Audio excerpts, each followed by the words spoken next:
Hello guys, welcome back to my channel. আজকের ভিডিওতে আমি একজনের সম্পর্কে একটু কথা বলবো। ওনার নাম হচ্ছে মহেশ্বর মাঝি। উনি আমাকে একটা অ্যাডভাইস দিয়েছেন এবং তার সাথে সাথে উনি ওনার যে বক্তব্যটা সেটা লিখেছেন একটা কমেন্ট সেকশনে। আমি ওনাকে বলেছিলাম যে আপনার এই বক্তব্যটার পক্ষে বা বিপক্ষে যাই হোক না কেন, আমার যে বক্তব্যটা আছে সেটা আমি আপনাকে জানাবো এবং একটা ভিডিওর মাধ্যমে জানাবো, তাই আমার এই ভিডিওটা আজকে করা। তো উনি যেটা লিখেছিলেন সেটা হচ্ছে আমাকে যে দয়া করে আপনি এফএনও এবং ইন্ট্রাডে বিষয়ক এই সকল যুক্তি দিয়ে নতুনদের মধ্যে লালসা বাড়াবেন না। কম করে 5 বছরের ট্রেডিং অভিজ্ঞতা এবং কয়েক লাখ টাকা মূলধন ছাড়া এসব থেকে কেউ লাভবান হয় না। আমিও কথাটা কিছুতে মানিনি, তাই নিজের মূলধন তো গেছেই, সাথে লোনের টাকাও। সারাক্ষণ অডিও বুক শোনা, মোটিভেশন, 2.5 মাস লাভজনক পেপার ট্রেডিং, কোনো কিছুই কাজে আসেননি। আর তার সাথে শরীরের 12টা বাজা ফ্রি। আজ আমি একটু করে ঘাগুলো সারছি। সুইং এবং ইনভেস্টিংয়ের হাত ধরে দয়া করে বাস্তবিক শিক্ষা দিন। এটা উনি আমাকে লিখেছিলেন। তো তার পরিপ্রেক্ষিতে এটা অনেকের ক্ষেত্রেই বাস্তব এবং এই জিনিসটাই অনেকের ক্ষেত্রেই হয়ে থাকে। বেসিক্যালি যে জিনিসটা হয়, প্রথমেই যখন শেয়ার বাজারে কেউ আসেন তিনি প্রথমেই হয় এফএনও অথবা ইন্ট্রাডেতে তিনি নিজেকে নিয়ে ট্রেড করতে শুরু করে দেন এবং তারপরে যে ঘটনাটা ঘটে, সেই ট্রেডের যে নেশাটা চেপে যায়, সেই নেশায় মশগুল হয়ে গিয়ে কন্টিনিউয়াসলি টাকা ঢালতে শুরু করেন এবং লোন দিয়ে টাকাটাকে লোন নিতে শুরু করেন এবং সেই টাকার থেকেও ট্রেডিং করতে শুরু করেন। এই জাতীয় বিভিন্ন কি বলবো স্ট্রাগল করতে থাকেন। ওকে, তো এই স্ট্রাগলটা করতে করতে করতে করতে একসময় শেষ হয়ে যায়। কিন্তু যেটা মেন কথা সেটা হচ্ছে যে আমার প্রশ্নটা হচ্ছে যে আপনি যেই নিজের ট্রেডগুলো করছেন বা আপনি যেই ট্রেডগুলো শিখছেন, আপনি কোথা থেকে ট্রেডিংটা শিখেছেন, কার থেকে ট্রেডিংটা শিখেছেন? যদি আপনি ইউটিউবকে ফলো করে এবং ইউটিউবের কথা শুনে শুধুমাত্র ট্রেডিং করেন, তাহলে আপনার লস হবেই। তার কতগুলো কারণ আছে। প্রথম কথা হচ্ছে যে কোনো একজন ইউটিউবার বা কোনো একজন ব্যক্তি যেটা বলতে চাইছেন, যিনি অ্যাকচুয়ালি এডুকেশন দিচ্ছেন, আমি কিন্তু কোনো অ্যাডভাইসের কথা বলছি না, যিনি এডুকেশন দিচ্ছেন, ওই এডুকেশনটা আপনি কিভাবে নিচ্ছেন তার উপরে একটা কি বলবো বিশাল বড় তারতম্য হয়ে যায়। আমি কোনো একটা জিনিস যদি আপনাকে পড়াই এবং তার এগেনস্টে যদি আপনি আমাকে কোয়েশ্চেন করার সুযোগ না থাকে আপনার কাছে, তাহলে আপনি কখনোই সেই এডুকেশনটা পুরো হয় না। আপনার মস্তিষ্কের মধ্যে যত রকম প্রশ্ন আসছে সেগুলোকে ক্লিয়ার করাটা সবার আগে জরুরি। ট্রেড করা খুব ইজি জিনিস, বাই সেল আপনি করতেই পারেন, বাট কখন ট্রেড করবেন, কিভাবে ট্রেড করবেন, কতটা টাকা নিয়ে ট্রেড করবেন, পার ট্রেডে কত টাকা দেবেন, কিভাবে রিস্ক ম্যানেজ করবেন, কিভাবে কোয়ান্টিটি ম্যানেজমেন্ট করবেন, এইগুলো হচ্ছে একটা বিশাল বড় নলেজ। এই নলেজটা আপনি যদি ইউটিউব থেকে নিতে যান, খুব কম ইউটিউবার আছেন যারা এই টোটাল জিনিসটা জানেন, প্রথম কথা। আর দ্বিতীয় কথা হচ্ছে, জানলেও সেটা কি করে অ্যাপ্লাই করতে হয় সেই অ্যাপ্লিকেশনটাও জানেন না। অনেক ট্রেডার জানেন না, একমাত্র প্রপ ট্রেডাররা ছাড়া এবং যারা একটু প্রো লেভেলের ট্রেডার, যারা খুব ভালোভাবে ট্রেডিং করেন, তারা ছাড়া কেউই জানেন না। সুতরাং আপনি যার কথা শুনেই ট্রেড করুন না কেন, যদি কোনো প্রফেশনালি আপনি জিনিসটাকে না নিতে পারেন, যদি প্রফেশনালি জিনিসটা আপনি না শেখেন, তাহলে আপনি কোনো দিন ট্রেড করতে পারবেন না। কারোর ইউটিউব চ্যানেল দেখে ট্রেড করতে পারবেন না, এমনকি আমার দেখেও আপনি ট্রেড করতে পারবেন না। আমার চ্যানেলটার উদ্দেশ্যটা কি? আমার চ্যানেলটার উদ্দেশ্য হচ্ছে আপনাকে একটা রাইট দিশা দেখানোর, আপনাকে একটা রাইট কি বলবো পথ দেখানোর। এবার সেই পথটাকে আপনি কিভাবে নিচ্ছেন সেটা আপনার উপর নির্ভর করছে। আপনি একটা কথা ঠিক বলেছেন যে একটা বড় অভিজ্ঞতার দরকার পড়ে। অভিজ্ঞতা আপনি শর্ট অভিজ্ঞতাও করতে পারেন ট্রেডিং, এটা নির্ভর করে ইন্ডিভিজুয়ালের ওপর। আপনি লিখেছেন 5 বছরের ওপর অভিজ্ঞতা দরকার, আমি বলি 5 বছরের দরকার নেই। আমার নিজের অভিজ্ঞতা আছে 10 বছর। আপনি যদি আমার কাছে আসেন, আমার সেই 10 বছরের অভিজ্ঞতাটাকে আমি 2 বছর ধরে আপনাকে সেই জিনিসটা শেখাই। সুতরাং শেখারও যে পরিধিটা সেটা মিনিমাম 2 বছর সময় লাগে। ওকে, সুতরাং সেই শিক্ষাটা যদি আপনি 2 বছর 2.5 বছর ধরে না করেন, তাহলে অবশ্যই আপনার লস হবেন। এবং ট্রেড করা এটা নয় যে শুধুমাত্র আপনি যেখানে খুশি বাই করছেন, যেখানে খুশি সেল করছেন, এটা একদমই নয়। আর last but not the least দাদা, আপনি লোন নিয়ে কখনোই ট্রেড করার কথা ভাববেন না। ট্রেড করার আগে প্রথম যে জিনিসটা দরকার, আমি বারবার বলি, আপনি মনে হয় আমার চ্যানেলে নতুন তাই আপনি এই কথাগুলো হয়তো আমার থেকে শোনেননি, বাট আপনি যদি আমার পুরনো ভিডিও দেখেন আপনি শুনবেন। আমি অলওয়েজ বলি মোটামুটি 5 লাখ টাকা মিনিমাম ক্যাপিটাল লাগে এবং তার সাথে হচ্ছে একটা খুব ভালো ট্রেডিং শেখার অভিজ্ঞতার দরকার পড়ে। ওকে, এবং সেই অভিজ্ঞতা বা শেখাটা সবসময় আপনাকে করতে হবে একজন জেনুইন ট্রেডারের কাছ থেকে এবং একটা দীর্ঘ সময় ধরে, মিনিমাম 1 বছর, 1.5 বছর, 2 বছর ধরে আপনাকে সেই জিনিসটা শিখতে হবে। না হলে আপনি কখনোই রাইট মেথডোলজি পাবেন না, কখনোই আপনার শিক্ষা সম্পূর্ণ হবে না। ট্রেড করা মানে এই নয় যে শুধুমাত্র মানে যেটা খুশি সেটা করে দিলাম সেটাই ট্রেড, সেটা কিন্তু একদমই নয়। এই জিনিসগুলো আপনারা করেন বলেই মার্কেটের মধ্যে প্রচুর লিকুইডিটি আসে এবং সেই লিকুইডিটি বা সেই টাকাটাই যারা একটু ভালো ট্রেডিং করে তাদের কাছে গিয়ে পৌঁছায়, রাইট? সুতরাং এই লোন করে ট্রেড করা এবং এই যে বই পড়ে ট্রেডিং শেখা, এইগুলো কোনো দিনই হয় না। আপনি বই পড়ে কোনো দিন সাঁতার শিখতে পারবেন না। সাঁতার শিখতে গেলে আপনাকে ট্রেনারের সাথে একসাথে জলে নামতে হবে, তারপরে আপনি সাঁতারটা শিখতে পারবেন। এগুলো যেহেতু লাইফ স্কিল এবং হাই রিস্ক হাই রিওয়ার্ডের স্কিল, সেই হাই রিস্ক হাই রিওয়ার্ডের স্কিলগুলো কিন্তু অতটা সহজ নয় বিল্ড করা। নেক্সট হচ্ছে আপনি লিখেছেন যে আপনি সুইং ট্রেডিং এবং ইনভেস্টিংয়ের হাত ধরে আপনার ঘাগুলো সারছেন। আপনার ঘাগুলো সারছে না দাদা, আপনার গায়ে আরেকটা ক্ষত তৈরি হচ্ছে, কারণ আপনি সুইং ট্রেডিং থেকে যেটা ভাবছেন সেই জিনিসটা হয় না। সুইং ট্রেডিং অ্যাকচুয়ালি হচ্ছে একটা স্লো পয়জনিং, ঠিক আছে? যদি আপনি রাইট মেথড ফলো করে না করতে পারেন, এটা আপনার ক্যাপিটালটা ইন্ট্রাডের মতো বা এফএনওর মতো অত স্পিডে শেষ করে না, খুব ধীরে ধীরে ধীরে ধীরে ধীরে ধীরে পুরো জিনিসটা আপনার শেষ হবে, ঠিক আছে? সুতরাং সুইং ট্রেডিং বা ইনভেস্টিং আপনি যাই করতে যান না কেন, আপনাকে প্রত্যেকটা জায়গাতে capital management, risk management, quantity management, এই জিনিসগুলোকে আপনাকে সবার আগে ফলো করতে হবে। আর আপনি যে আমাকে বলেছেন যে বাস্তবিক শিক্ষা দিন, আপনি একটু আমার চ্যানেলে প্লেলিস্টগুলোই গিয়ে দেখবেন যে আমি যে সুইং ট্রেডিংয়ের প্লেলিস্ট বানিয়েছি বা ইন্ট্রাডের প্লেলিস্ট বানিয়েছি বা আমি যে ইনভেস্টিংয়ের প্লেলিস্ট বানিয়েছি বা এফএনওর প্লেলিস্ট বানিয়েছি, আপনি প্রত্যেকটা প্লেলিস্ট ভিজিট করুন, ভিজিট করে একটু পড়াশোনা করুন। পড়াশোনা করলে আপনি বুঝতে পারবেন যে এই জিনিসগুলো কতটা জরুরি বা কতটা পার্ট আপনি জানেন আর কতটা পার্ট আপনি জানেন না। আমি ইউটিউবে যেটা ফ্রিতে দিয়েছি, আপনি জাস্ট সেই ফ্রিটুকু দেখুন, তাহলেই বুঝতে পারবেন। আর আমার কাছে যারা শেখে, যে সমস্ত স্টুডেন্টরা আমার কাছে এসে শেখে, 2 বছর ধরে শেখে, টানা একটা দীর্ঘ সময় বিশাল বড় একটা সিলেবাস নিয়ে আমরা কাজকর্ম করি এবং স্টাডি করি, আমি কাউকে ট্রেড করতে উদ্বুদ্ধ করি না। আমি সবার আগে যেটা বলি যে স্টাডি স্টাডি অ্যান্ড স্টাডি। আপনি স্টাডি করুন, পেপার ট্রেড করুন, মিনিমাম 10,000 ট্রেড নিন আগে, তারপরে ক্যাপিটাল নিয়ে আসবেন এবং তার মধ্যে আপনি ক্যাপিটালটা বিল্ড আপ করুন। আপনি একটা বড় পরিমাণ অ্যামাউন্টের ক্যাপিটাল বিল্ড আপ করুন। যদি এই জিনিসগুলো করতে পারেন তবেই ট্রেডিংয়ে আসুন। ট্রেডিং মোটেও ইজি প্রফেশন নয়, এটা পলিটিক্সের পর সেকেন্ড টাফেস্ট প্রফেশন, এটা আমি মনে করি।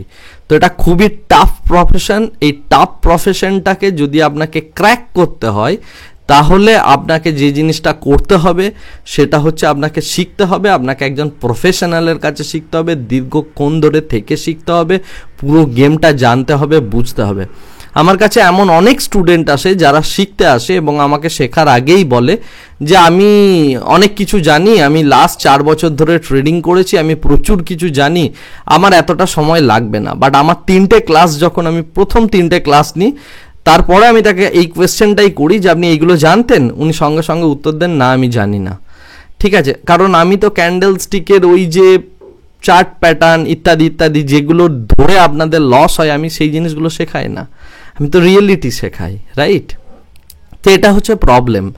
তো বাস্তবে আপনি যে জিনিসগুলো দেখেন, যেগুলো ইউটিউবে রয়েছে, এই চার্ট ধরে ধরে ধরে ধরে ট্রেড করা, আমি এই জিনিসটা কিন্তু একদম করি না। এটা একমাত্র আমি করি হচ্ছে ইন্ট্রাডে স্টক ট্রেডিং।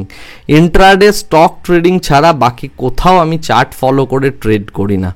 সুইং ট্রেডিংয়ের যেটা করি সেটা কিন্তু চার্ট বা ক্যান্ডেলস্টিক প্যাটার্ন নয়, সেটা হচ্ছে মোমেন্টাম জাজ করা, মোমেন্টাম কি করে ট্রেডটা নেওয়া যায়। ঠিক আছে, তো এক একটা টাইপ অফ ট্রেডের জন্য আমার এক এক টাইপ অফ মেথড আছে। আমি কখনো সেম মেথড দিয়ে সেম জিনিস ট্রেড করি না। ঠিক যেমন আপনার মানে শিব ঠাকুরের যে ফুলে পুজো হয়, জবা ফুল দিয়ে, সেরকম দুর্গা ঠাকুরের পুজো হয়, শিব ঠাকুরের আকন্দ ফুল দিয়ে পুজো হয়, রাইট। এবং মানে আপনি যদি দেখেন প্রত্যেকটা ফুলের জন্য, ঠাকুরের জন্য এক এক রকমের ফুল দেওয়া হয়। তো বিষয়টা এটাই যে আপনাকে এইটা বুঝতে হবে যে কোন ঠাকুর কোন ফুলে সন্তুষ্ট হয়।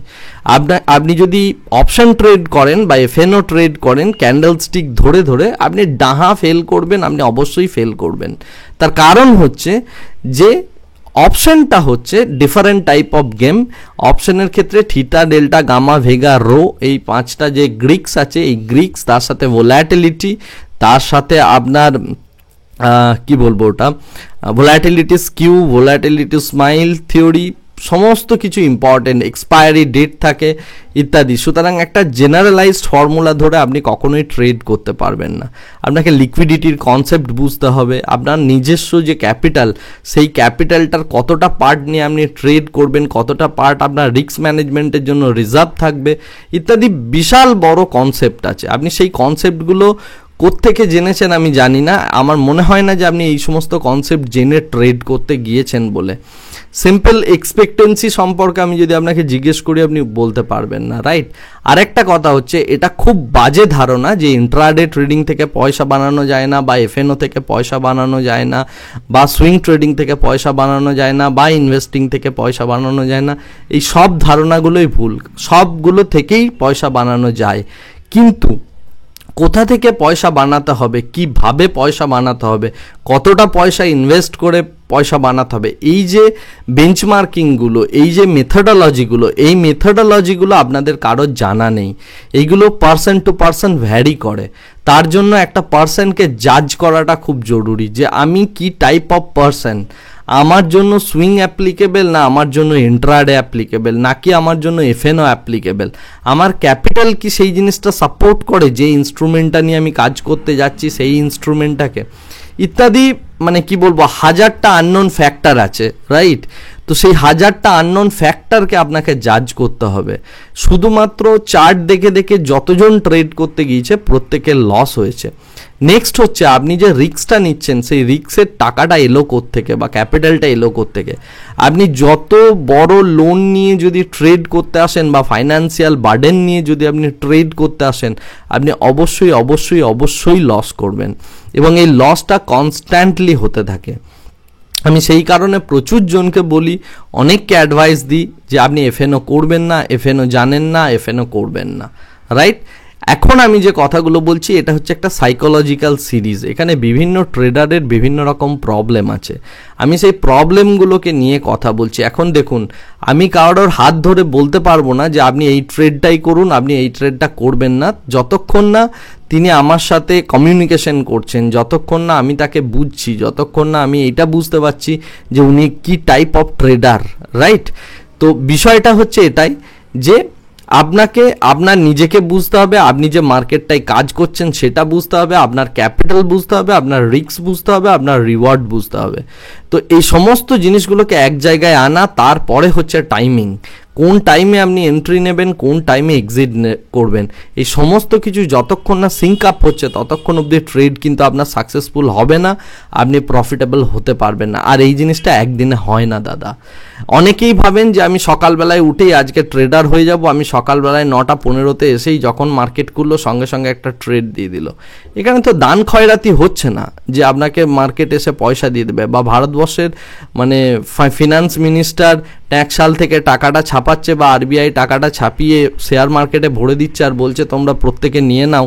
বিষয়টা তো এরকম নয়, এটা একটা স্কিলের ব্যাপার, এটা হাইলি স্কিলফুল জব যদি আপনাকে করতে হয়। এবং তার সাথে ওই বাসে ট্রেনে যেতে যেতে মোবাইল নিয়ে ট্রেড করে নেব, অতটা সহজ যদি হতো ট্রেডিং, তাহলে ইন্ডিয়ায় প্রত্যেকেই কোটিপতি হয়ে যেত, রাইট। তো সেই জিনিসটা কিন্তু কোনোদিন হবে না, ওটা একটা নেশা। এই নেশাটা থেকে বেরিয়ে আসুন, এটা আমি অলওয়েজ বলি, বারবার বলি, প্রত্যেককে বলি। সুতরাং যদি করতে হয় প্রফেশনালি করুন, আর না হলে ছেড়ে দিন, সিম্পল। আর যদি করতে হয় ক্যাপিটাল নিন, প্রফেশনালি শিখুন। আপনি যত বেশি ভাববেন যে আমি নিজে ট্রাই করব, ইউটিউব দেখব, এই স্ট্র্যাটেজি অ্যাপ্লাই করব, ওই স্ট্র্যাটেজি অ্যাপ্লাই করব, ইউটিউবে কিচ্ছু নেই। আমি বলছি তো, আমি নিজে বলছি, আমি নিজে ইউটিউব দেখে হয়রান হয়ে গিয়েছিলাম। আমি অবশ্য 2014-15 কথা বলছি, তখন এত কন্টেন্ট আসেনি। বাট আমি তারপরে একজন ট্রেডারের কাছে গিয়ে, আমার মেন্টরের কাছে গিয়ে আমি পুরো জিনিসটা শিখেছি, জেনেছি, বুঝেছি এবং সেই অনুযায়ী কাজটা করেছি, রাইট? তো সেই জিনিসটা যতক্ষণ না হচ্ছে ততক্ষণ অবধি আপনি ট্রেডিং থেকে পয়সা বানাবেন এই এক্সপেকটেশনটা করাটা ভুলে যান। আপনি যে জিনিসটা করছেন সুইং ট্রেডিং থেকে কিছু জায়গায় আপনার প্রফিটস হবে, আর ইনভেস্টমেন্ট থেকে কিছু জায়গায় আপনার প্রফিট হবে বিকজ আপনি লং টার্ম ধরে বসে থাকবেন। বাট সেই প্রফিটটা কতটা প্রফিট এবং সেই প্রফিটটা আদৌ আপনার ক্ষেত্রে লাভজনক হবে কিনা, বা সেটা এফডির রিটার্নকে বিট করতে পারছে কিনা ওভারঅল ক্যাপিটালের রেসপেক্টে, একটা দুটো ট্রেড ভালো হলো, একটা দুটো ইনভেস্টমেন্ট ভালো হলো, that is not a big deal. But overall আপনি যে কাজটা করছেন সেটা কতটা কোয়ালিটি, রাইট? আপনার টাকাটা অন্য কোনো ফিল্ডে থাকলে কতটা প্রফিটেবিলিটি বিল্ড করতো, সেই বেঞ্চমার্কিংটা কি আপনি করে কাজ করেছেন? করেননি। অডিও বুক শুনে আর ওই মোটিভেশনাল স্পিকারদের কথা শুনে কোনো লাভ নেই। পৃথিবীর সব থেকে বড় মোটিভেশন হলো পয়সা। যিনি মোটিভেশনাল স্পিকার তিনিও পয়সা কামান, আর যার পয়সা নেই, অর্থাৎ যিনি ধরুন রাস্তার একজন ভিখিরি, তিনি কিন্তু মোটিভেশনাল স্পিচ দেন না, রাইট? তো আসল মোটিভেশনটা হচ্ছে পয়সা। আগে পয়সা বানানো উচিত, যতক্ষণ না পয়সা বানানো হচ্ছে ততক্ষণ ফিলোসফিক্যাল হওয়ার কোনো মানে নেই। সুতরাং ওই ফিলোসফিক্যাল কথাবার্তা শুনে কোনোদিনই আপনার পয়সা তৈরি হবে না। পয়সা বানাতে গেলে আপনাকে অনেক বেশি পরিশ্রম করতে হবে, আপনাকে অনেক খাটতে হবে, সেটা ট্রেডিং হোক, সেটা যে কোনো প্রফেশন হোক না কেন। ট্রেডিংয়ে অসম্ভব রকম খাটতে হয়, জার্নাল মেনটেন করতে হয়, ট্রেড বাই ট্রেড অ্যানালিসিস করতে হয়, অফ মার্কেটে মানে আপনাকে অ্যানালিসিস করতে হয়, মার্কেটের মধ্যে থেকে একটা ডিসিশন মেকিং করতে হয়, হিউজ প্র্যাকটিসের দরকার আছে। তারপরে হচ্ছে পয়সার ইনভেস্টমেন্ট। ট্রেড নেওয়াটা, আমি বারবার বলছি, ট্রেড নেওয়াটা কোনো বড় ব্যাপার নয়। ট্রেড আপনি যত নেবেন তত আপনি লস করবেন, বাট যত কম ট্রেডে সুন্দরভাবে প্রফিট করা যায় সেটাই হচ্ছে ইম্পর্ট্যান্ট জিনিস। সিলেকশনটা খুব ইম্পর্ট্যান্ট জিনিস। যেভাবে মানে মেয়েরা শাড়ির দোকানে গিয়ে শাড়ি সিলেক্ট করে, ঠিক এক্স্যাক্ট ওয়েতে আমাদের ছেলেদের বা প্রত্যেকটা মহিলা যারাই ট্রেডিং করতে এসছেন তাদের প্রত্যেকের ট্রেড সিলেক্ট করা উচিত। ওইভাবে ট্রেড না সিলেক্ট করে র্যান্ডাম ট্রেডিং করলে অলওয়েজ লস হবে। আশা করি ভিডিওটা থেকে কিছু কথা বলতে পারলাম। এই কথাগুলো আমি বারবার বলি। আপনার এই মানে যে কমেন্টটা করেছিলেন, এই কমেন্টটা পড়ে আমি আপনার পুরো ব্যথাটা বুঝতে পেরেছি এবং আমি জানি যে অ্যাকচুয়ালি কি হয়েছে আপনার সাথে, আপনি কতটা ট্রমার মধ্যে দিয়ে গিয়েছেন এবং এখনও যাচ্ছেন। হয়তো আমার কথাগুলো আপনার ভালো লাগবে না, বাট স্টিল এগুলো জরুরি বলাটা, তাই বললাম। আর আমি কখনোই ট্রেডিংকে গ্লোরিফাই করি না। আমি ট্রেডিংয়ের থেকে সব সময় যেটা বলি, knowledge knowledge and knowledge. So knowledge নিন, আগে শিখুন, পেপার ট্রেড করুন, রিস্ক বুঝুন, ক্যাপিটাল বিল্ড করুন, তারপর ট্রেডিং অনেক পরের স্টেপ। ট্রেডিং প্রথম স্টেপ মোটেও নয়। বাট ওই একটা ব্রোকারের কাছ থেকে একটা জাস্ট অ্যাকাউন্ট খুলে নিয়ে আপনি ট্রেডিং করতে শুরু করে দিলেন, তাহলে তো লস অবধারিত। যাই হোক, আজকে ভিডিওটা এখানেই শেষ করছি। দেখা হবে আমাদের নেক্সট ভিডিওতে। Thank you very much. Bye bye, tata.